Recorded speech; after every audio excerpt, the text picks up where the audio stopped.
Hi, everyone. It's me, Sandy Cruz. Welcome to Sandy K Nutrition, Health and Lifestyle Queen.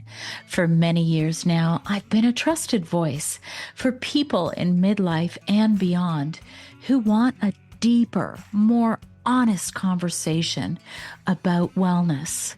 One that includes the physical, the emotional, the mental, and the esoteric.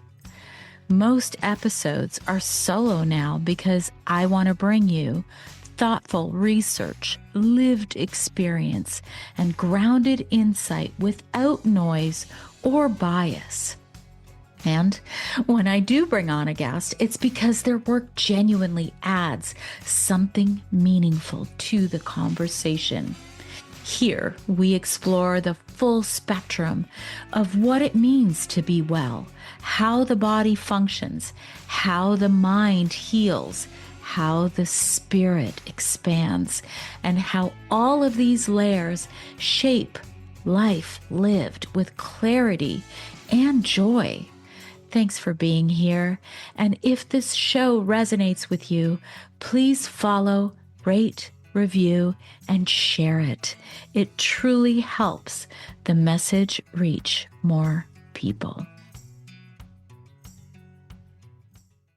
Hi, everyone. Welcome to Sandy K Nutrition, Health and Lifestyle Queen. I think you're going to love this episode. It is all about the science and soul of why your hair carries your story. I'm going to take you through all of it. And I think you're going to really love this. So today I'm going to talk about hair. I'm not talking about your shampoo, your split ends, what products you can use to grow your hair, although you're going to see them everywhere at Costco and everywhere to take biotin. And listen, there are nutrients that are involved in healthy hair and nails.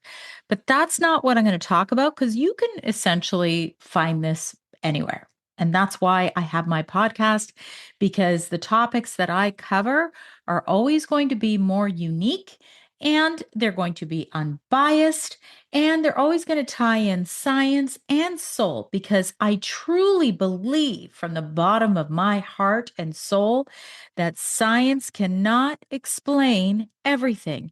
It is important. We understand that, but we as humans are not robots. And as everybody who listens to my podcast knows, one person can take something and it works really well for them, but the other person takes it and they go, oh my God, it did nothing for me. We are just such complex, multi layered humans. And so that's why this year, I also do many more solo episodes because I want to bring you science that I feel. So, I say it's unbiased, but I guess it is biased because it's my opinion, right? However, at the end of my podcast, I'm not selling you something and taking you on a road, providing you all the science and all the literature to sell you that coupon code at the end of my road. Do you see what I'm saying? And that's, a lot of what I do. I'm like, okay, well, I need to be able to bring information to people that is relevant, that takes science into consideration, but also understand that there's always a meaning behind it that's deeper, that's maybe a little bit more spiritual, maybe a little more esoteric. That's really who I am. And I spent years trying to figure out who I am. And damn it, I think I'm closer than I've ever been at this stage and age in my life. I've been here for 6.5 years, and I've been on the Sandy K Nutrition platform for 9 years. Follow me wherever you are listening to this podcast. Please hit subscribe because I was actually looking at my stats today. And I believe that only 55% of my Apple listeners are actually subscribed. And most of my listeners are from Apple. So I'm going to ask you, in order to support an independent, female-led, created podcast that's unbiased, hit subscribe wherever you are listening. It just helps me to keep going because I do this all on my own. And I just really appreciate you. Also, I would love to hear your feedback. Send me emails, sandy@sandyknutrition.ca. I'm also a writer. I'm a registered holistic nutritionist. I have multiple certifications in health and wellness and also in the spirit. That's why I took holistic nutrition in college because it talks about the body as a whole and how so many things can affect our wellness. And that is why I wanted to bring this unique topic to you because a lot of times you'll see things in different customs. I'm going to run through all the customs. I'm not going to tell you what nutrients to eat. Just eat a balanced diet. If you want healthy hair, healthy nails, and you know what? You can do an HTMA, a hair trace mineral analysis.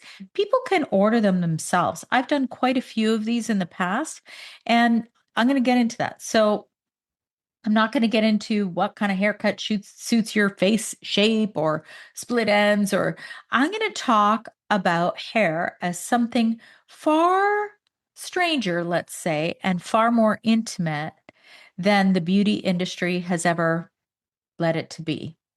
Because your hair is actually a biochemical archive. How many people have you heard described? I don't know what's wrong with I'm recording this on a Saturday. I usually don't do this on a Saturday. So, how many people have you heard describing hair as a biochemical archive? So it is a sensory organ wired into your nervous system. Okay, I'm saying organ, it's not really an organ. I'm going to say it's a sensory object on our bodies. It's also a cultural symbol older than any religion that you can name. And yes, it's a metaphysical extension of who you are. Some people will say that hair will hold energy. And when I look at the science, the anthropology, the psychology, the metaphysics side by side, I don't think they're wrong.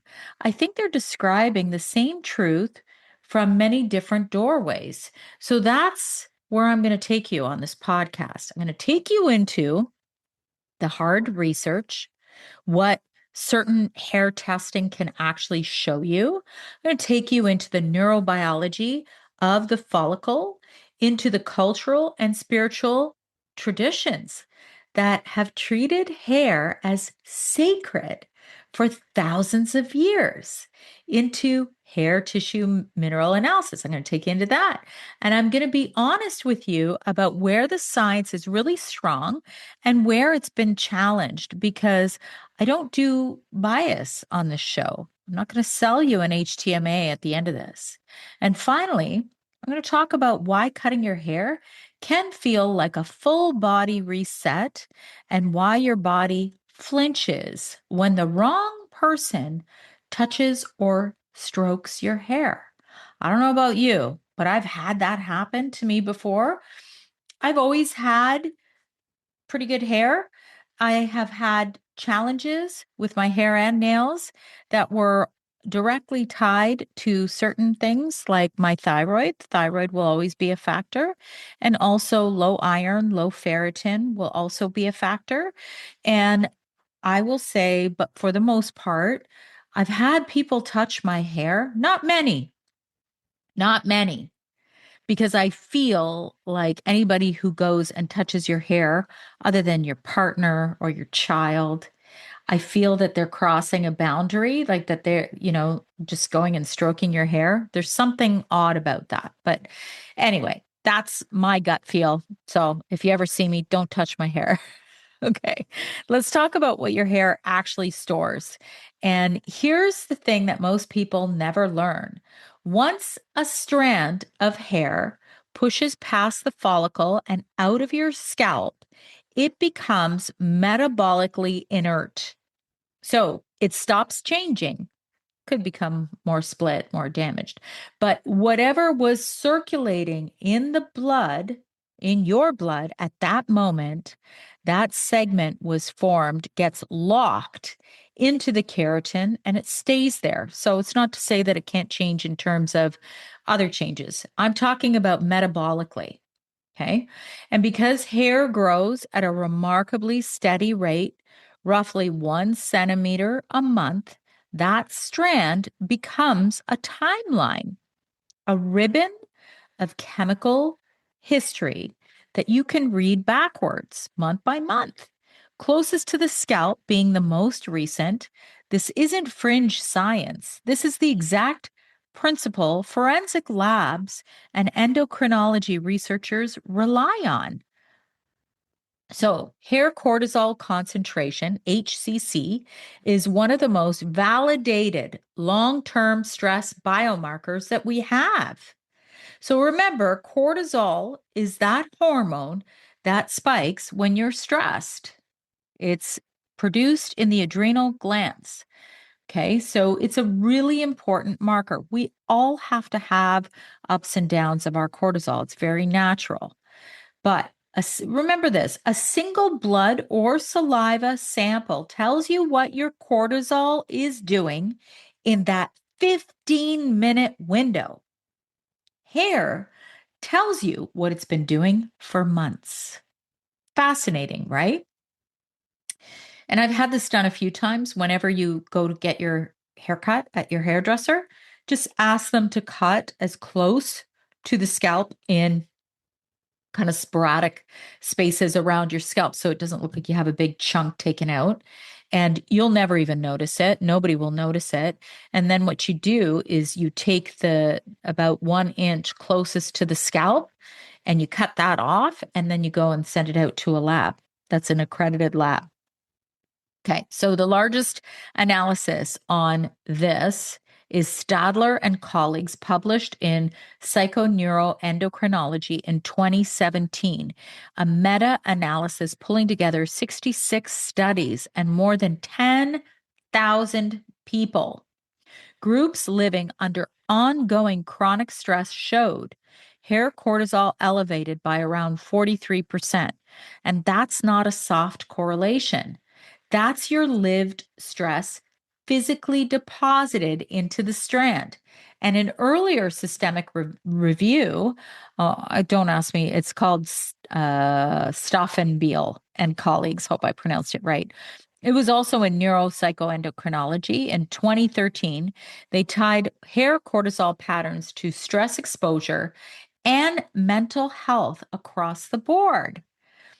So when I tell you that your hair remembers the year you barely survived, I mean that in the most literal, measurable way possible. Imagine. So just to take an aside here, imagine if I was to, like, my hair's quite long. If I cut it off and then wanted to sort of measure it centimeter by centimeter all the way up to my scalp, and I wanted to know what was my cortisol 6 months ago, I could probably I could probably see that in my hair. Pretty cool, huh? So, hair is so reliable as a long term record that it's the gold standard in forensic toxicology. We know that. Everybody who watches any kind of crime shows, you know that. The definitive review here is by Pragst and Balakova, published in Clinica Chimica Acta in 2006. Their point is simple and profound. It's quite old study, but hair is unique because it stores foreign substances long after they have vanished from the blood.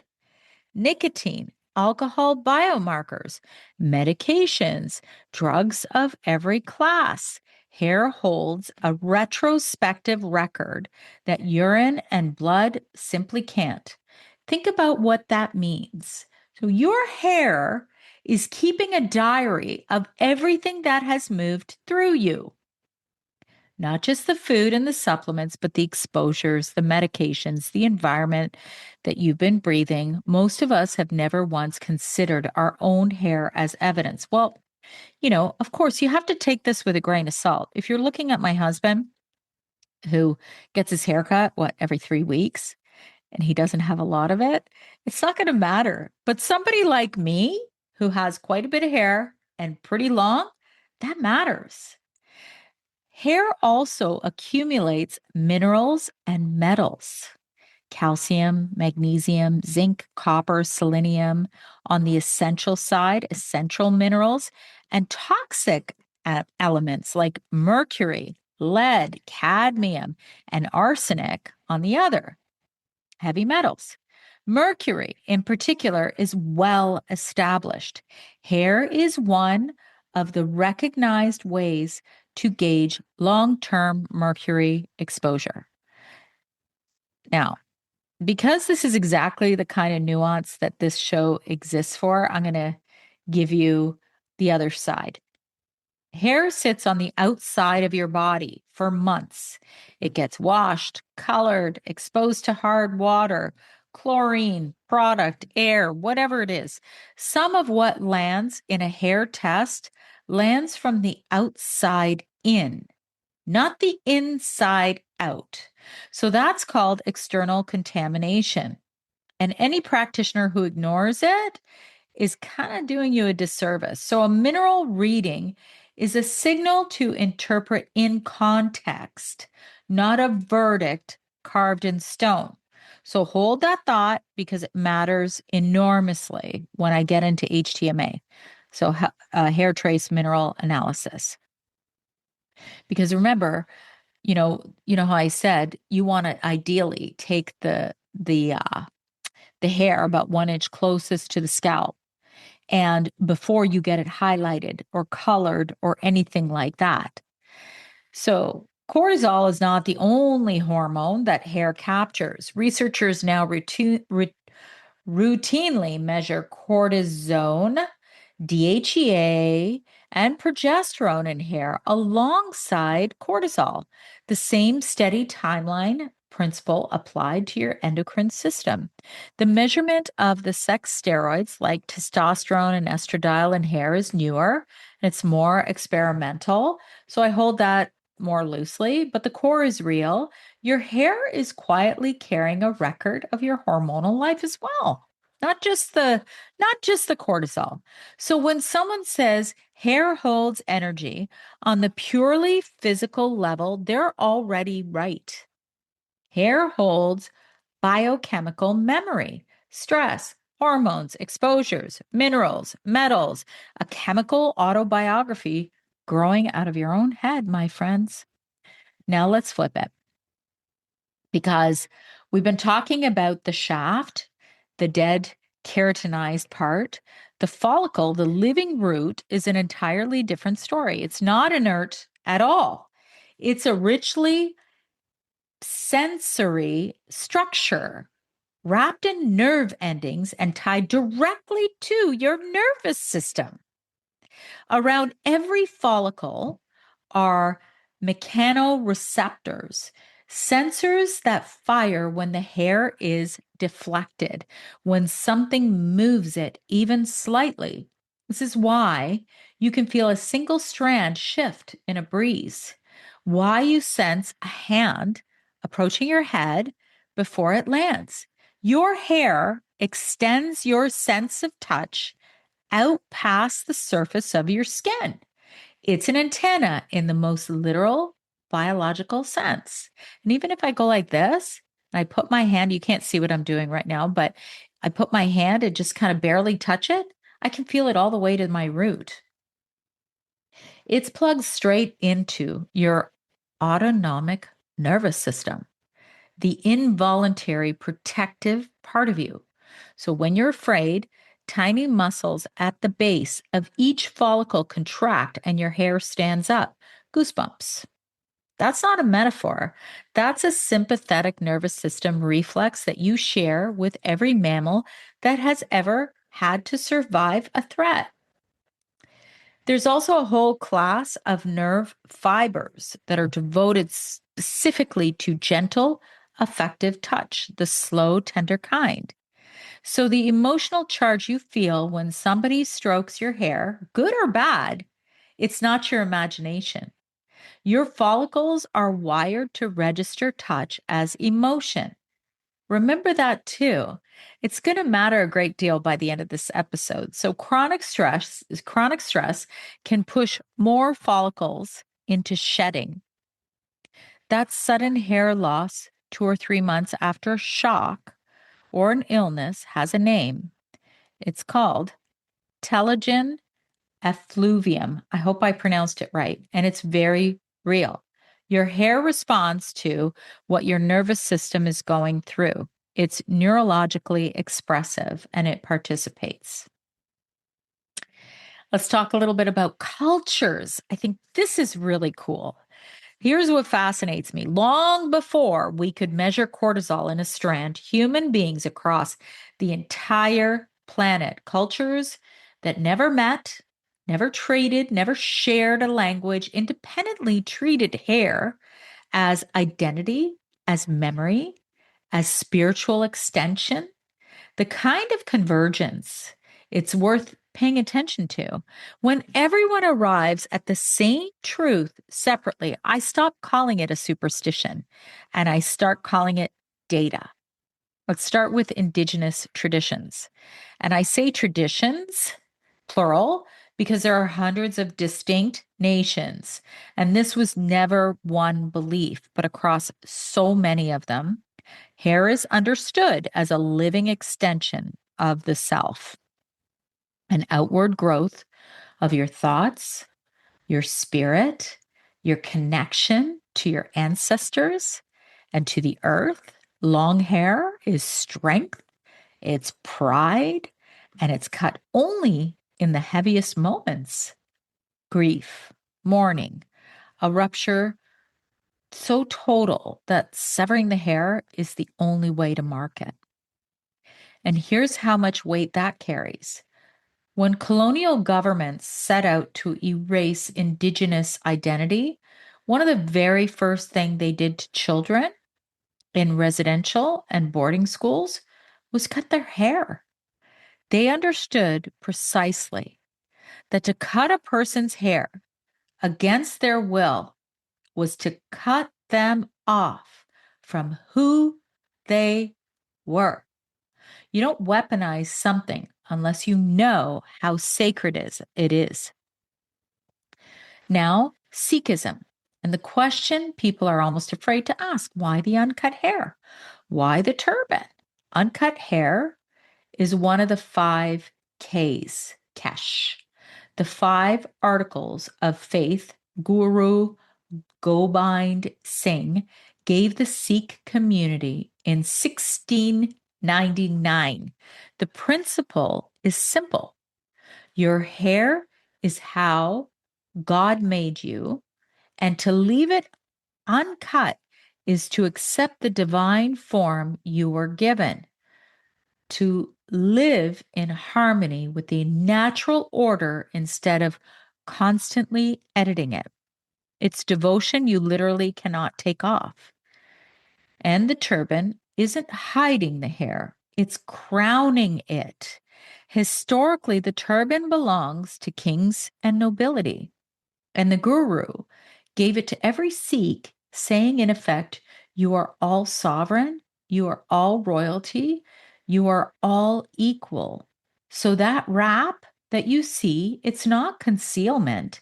It's a crown worn over the most sacred part of the body in public every single day. Then there's Islam.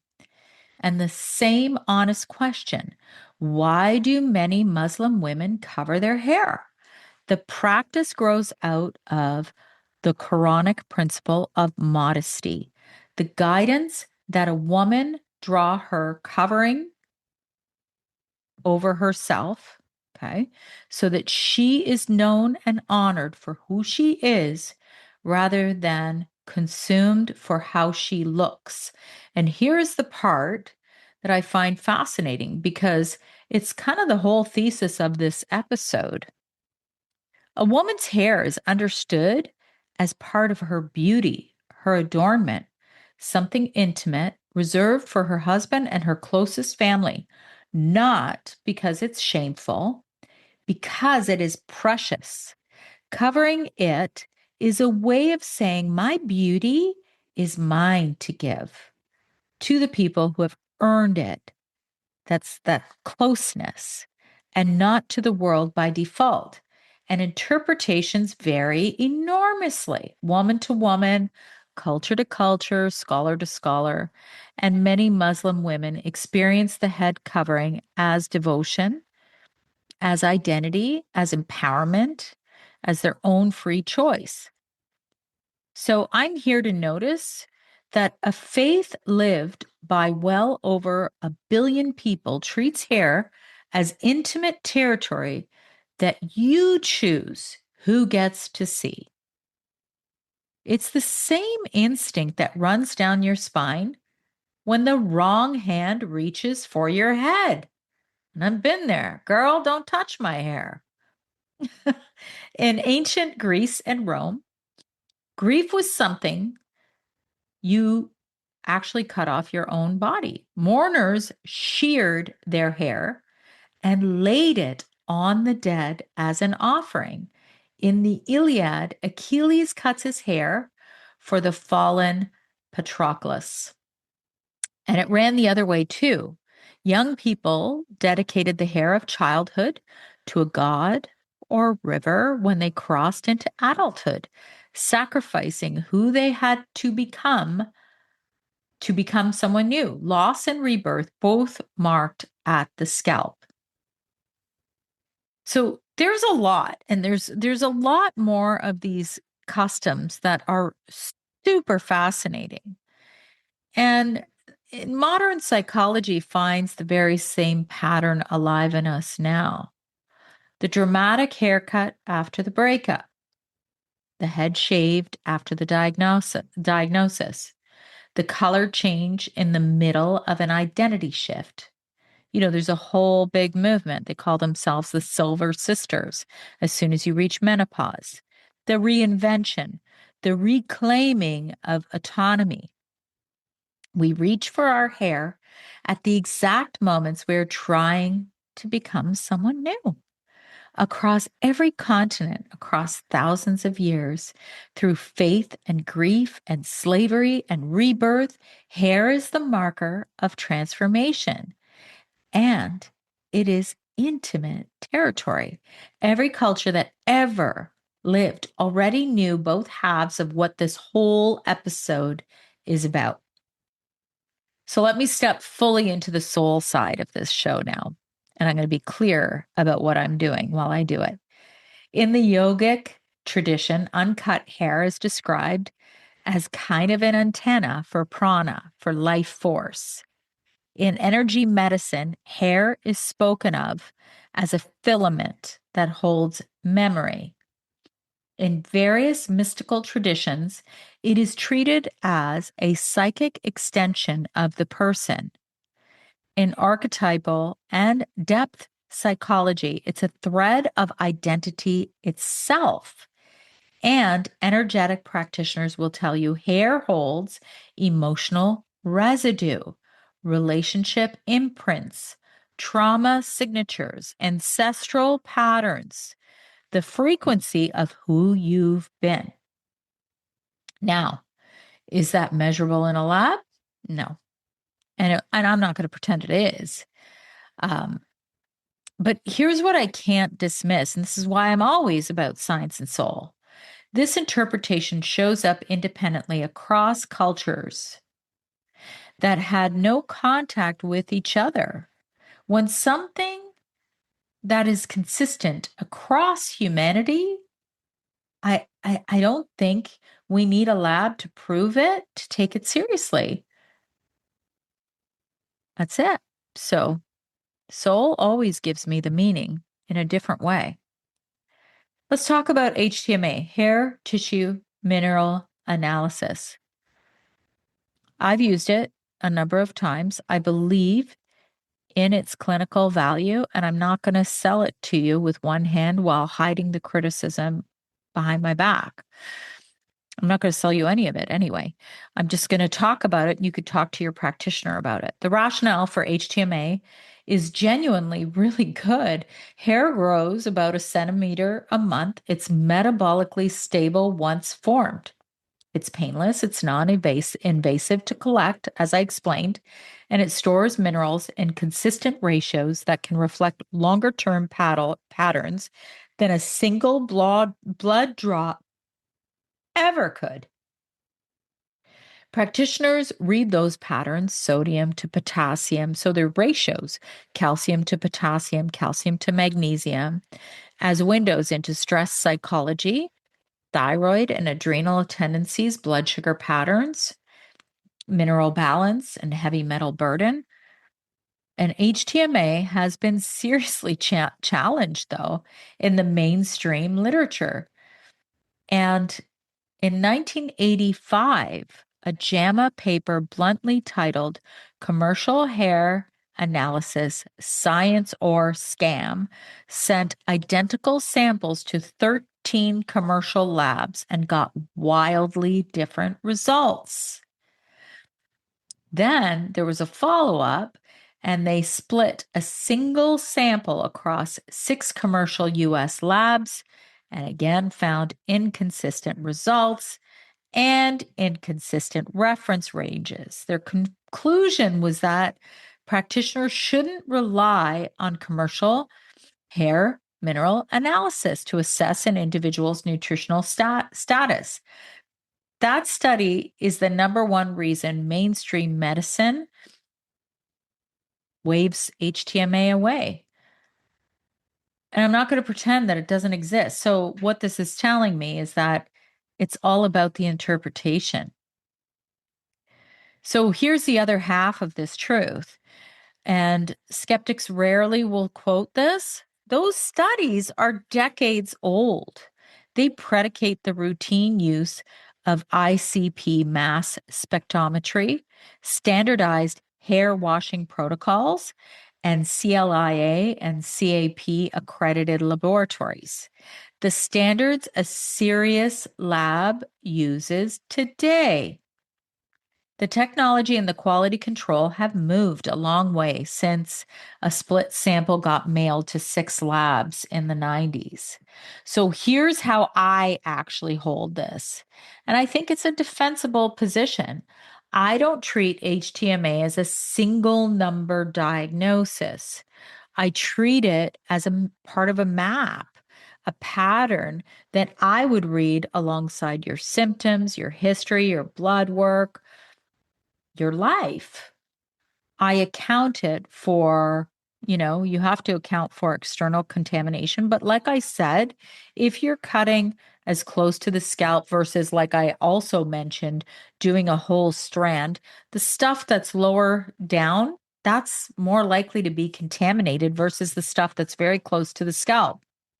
So HTMA is not magic, but it's also not a scam. And you have to be sure that you're using accredited labs. And that's the facts. You have to be careful with, I think that's a fact with everybody. Now I'm going to bring the whole thing together because this is the part that people feel in their bodies and can never quite explain. When you cut your hair and walk out feeling like a different person, you're not being dramatic. Look at everything that just happened in one act. First, you physically removed a piece of your biochemical history, the cortisol record, the mineral patterns, the exposures, the hormonal imprints of that stretch in your life. A length of it just fell to the floor. Your body keeps recording it, of course, but you removed the archive of who you were. And there's something primal and I think special about that. Second, you interrupted an identity loop. Your brain builds your self image partly around your hair.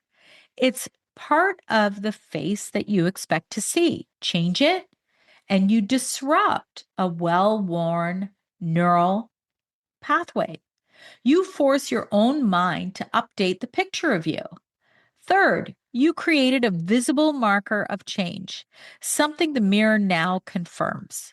And your psyche reads that marker the way it's read for 10,000 years. New chapter, right?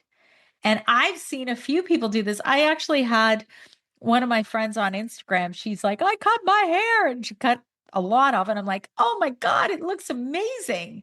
And it's like, there's this vibrancy when you guys, I think after this podcast, I'm going to have to cut my hair. Fourth, here's the fourth. You performed a ritual, whether you called it that or not. Humans are ritual creatures. Cutting hair is one of the oldest rites of transition that we have. And your nervous system knows the choreography, even when your conscious mind doesn't. Fifth, when you experience it as a metaphor or as literal energy, you shifted something. People describe feeling lighter, unburdened, released, and I'm not going to argue anyone out of a feeling that's that consistent. You hear that all the time. And even, I'm going to stop here for a second. So at age 52, my mother had non-Hodgkin's lymphoma, and she had to do chemotherapy and radiation. And I remember the day that her hair started to fall out and these strands were coming out. I was still living at home at that time. And it was really painful to see that because she didn't have a choice. You see? And like she was losing a part of her without having a choice or a voice in what was going on. So, you know what was that? The whole ritual behind it that made her feel better, that made her feel lighter? My dad, God, my parents are awesome people, by the way. My dad took a razor and he shaved it off. And you know what? She would wear these cute little turbans and she would wear these cute little scarves. And you know what? There was something freeing saying, okay, you can make my hair fall out little by little. It's like this slow, painful thing to watch. Or, you know what? Damn it, I'm going to shave my head and you ain't going to have that kind of control over my hair anymore. Anyway, I thought that was a very powerful story because I do believe many of you know someone or who themselves have been through chemotherapy. It's really upsetting when you see someone's hair falling out. So here's the sixth point, and it might be the deepest one. You reclaimed autonomy. You see, I talked about it before I even got to this last point. It's like the chemotherapy story and saying, damn it, I'm not going to wait until you take all my hair away. I'm going to take it back. I'm taking back my control. Hair is one of the few parts of your body that you can radically, instantly, visibly change entirely on your own terms. There you go, cancer. There you go, chemotherapy. It was on my mom's own terms. And that's why it felt good when my dad finally shaved it off. Okay, a little shocking, but it felt better than watching it fall out and have no control. In a life full of things that we can't control, we can control this. Even when you feel so out of control with chemotherapy and cancer, this is power. That's why it so often happens at the right moment when someone is taking their life back that they change their hair. So when someone tells me, I cut my hair and I feel like a new person, I believe them completely. They change their biochemistry, their self image, their symbolism, and their felt safe sense of energy, all in a single afternoon in a chair. So let's talk a little bit about who gets to touch your hair. I'm going to tell you the story. When my son was a toddler, it was by far the most comforting thing for him. He's like 1 year old. He would sit on my lap and he would twirl my hair with his fingers. And I always allowed that. And then he'd get his finger caught in my hair. I'd be like, okay. But it was very, very comforting and powerful for him. And I allowed to give him that as his mom. Your hair is neurologically wired, it's culturally loaded, it's symbolically intimate, which means when someone touches it, they're stepping into intimate territory. Full stop. Touching someone's hair is not a small thing. Your body has never treated it as a small thing. Read back to this entire episode and you'll understand why your skin knows the difference between a touch that you welcomed, like the one from my beautiful son, versus the touch that I didn't. That woman who touched my hair and stroked it. Mm-mm-mm. When another woman touches your hair, remember, this isn't your child, your loved one, your partner, your spouse, another woman. And I want you to remember how that made your body feel. There have been times when this boundary has been crossed, and even though I felt it, I never asserted the boundary, but it made me have that ick feeling. And every cell in my body recoiled when she stroked my hair. And for a long time, I've told myself that, yeah, I'm just being petty. And, she was just being whatever, affectionate.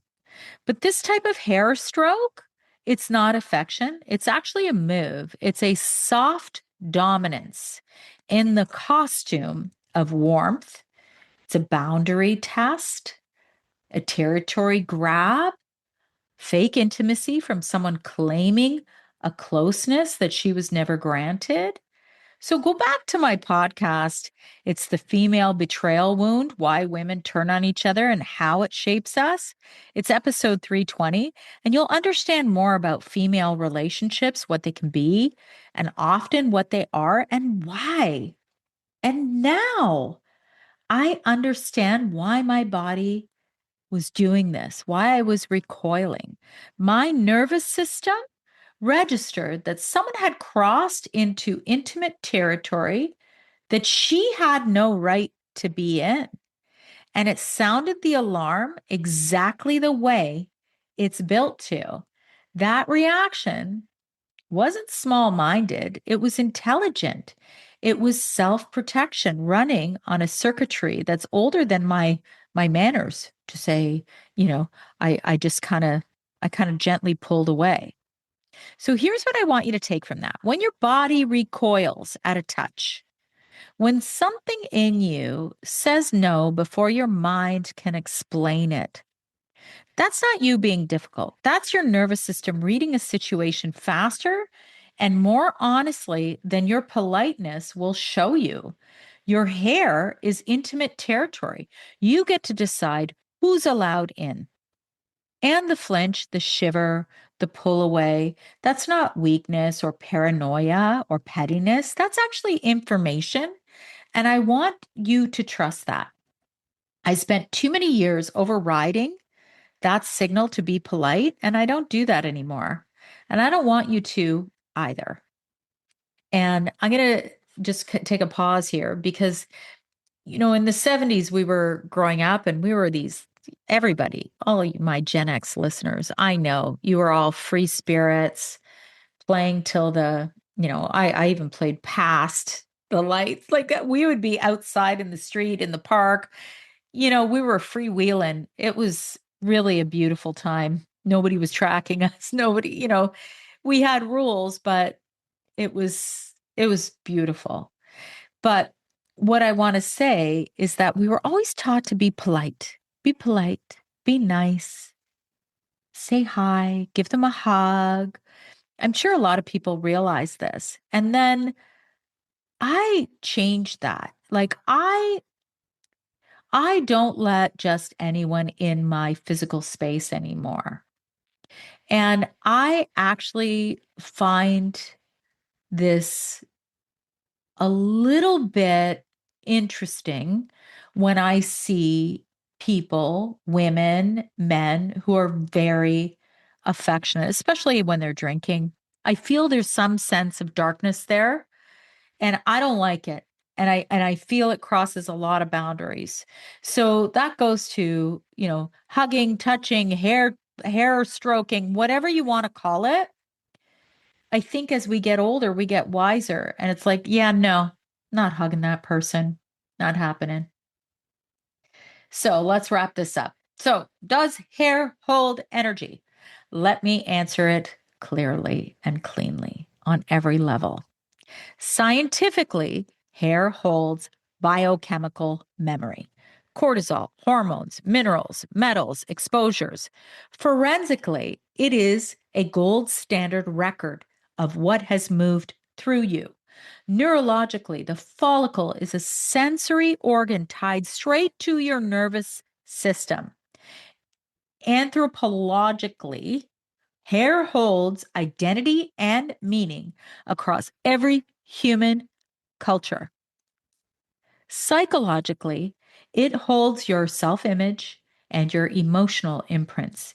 And in the language of soul, it holds your story, your resonance, your residue, your frequency. So, yes, hair absolutely holds energy, not in the mystical sense alone, not in the TikTok version alone, and not in the biochemical sense alone. In all of it, whole, WHOLE. It's what I always say, holistic health. Your hair carries your story, and cutting it is a beautiful reset on every level that there is, the measurable ones and the meaningful ones. And whatever you choose to do with your hair, that comes from you.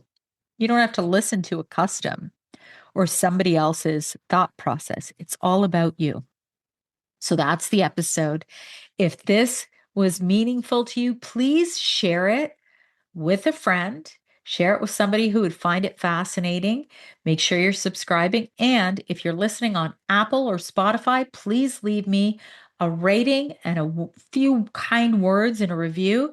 It helps so much. And find me on all social media channels, Sandy K Nutrition everywhere. Thank you. Thank you so much. I appreciate you all very much. Have a great week. I hope you enjoyed this episode. Be sure to share it with someone you know might benefit. And always remember, when you rate, review, subscribe, you help to support my content and help me to keep going and bringing these conversations to you each and every week. Join me next week for a new topic, new guest, new exciting conversations to help you live your best life.